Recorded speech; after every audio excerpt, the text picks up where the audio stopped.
ya'ni epilepsiya kasalligini 85% bu oddiy o'sha tutqanoqlar hisoblanib, bu irsiy moyillikka ega emas. Shuning uchun bularni davolash mumkin va uzoq muddat davolanganda, tutqanoqlar uzoq muddat bo'lmaganda, tutqanoq o'choqlari regressiyaga uchrab, o'zida katta miqdorda nerv impulslarini, zaryadlarni, quvvatni to'plamay qo'yadi. Endi 15% esa bu genetik moyilligi bor kasallik hisoblanib, bu birorta bir genetik kasallikning simptomatik shaklida kelishi mumkin va yoki to'g'ridan to'g'ri bu genetik mutatsiya bo'lishi mumkin va bularni davolash juda qiyin bo'ladi. Yana доброкачественная forma epilepsiya deydi yoki ruschalab aytganda epilepsiyani demak yaxshi sifatli turi deydi. Bu o'sha yosh bolalarda fibril epilepsiyalar, temperatura chiqqanda hosil bo'ladigan epilepsiyalar, 1 yoshgacha bo'lganda yig'lab qotib qolib keyin epilepsiyaga aylangan epilepsiyalar yoki metabolizm hisobiga kelib chiqqan epilepsiyalar ko'pincha bola kuchga to'lgan paytda o'z-o'zidan yo'qolib ketadi. 3, 4, 5, 7 yoshlarda. Lekin shunga qaramasdan 8-12 yosh eng ko'p tutqanoqlar soni uchraydigan yosh deb demak kitoblarda, demak ilmiy adabiyotlarda yozilgan. Oila a'zolaridan birortasida o'sha epilepsiya kasallik kuzatiladigan bo'lsa, bu insonlarga qanaqa tavsiyalar berasiz? Nimalarga e'tibor berishligi kerak?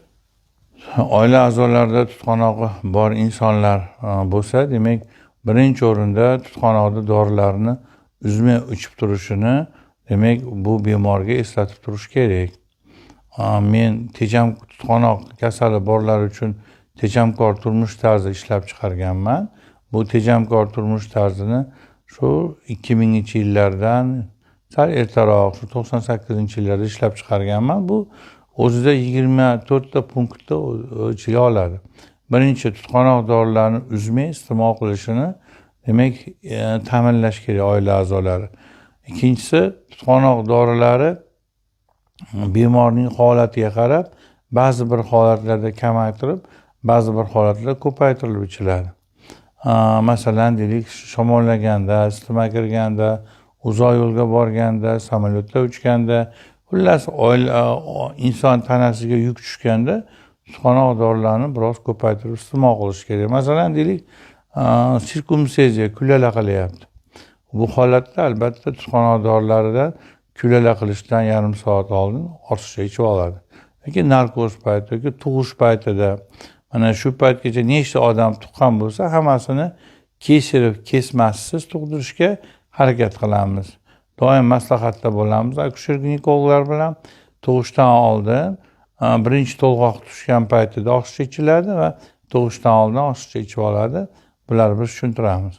Endi sarak-sarak qilish boshda bog'liq bo'lgan turli-tuman jismoniy xatti-harakatlar, uxlamaslik, erta turish, uzoq yo'l bosish, sovuqda qolish, issiqda qolish, och qolish, asabiylashish, bular hammasi tutqanoqni demak kelib chiqishiga, qaytaranishiga imkon tug'diradi. Endi tutqanoq bor bemorlarga yordam ko'rsatish ham muhim rol o'ynaydi. Bu to'g'risida alohida aytish kerak.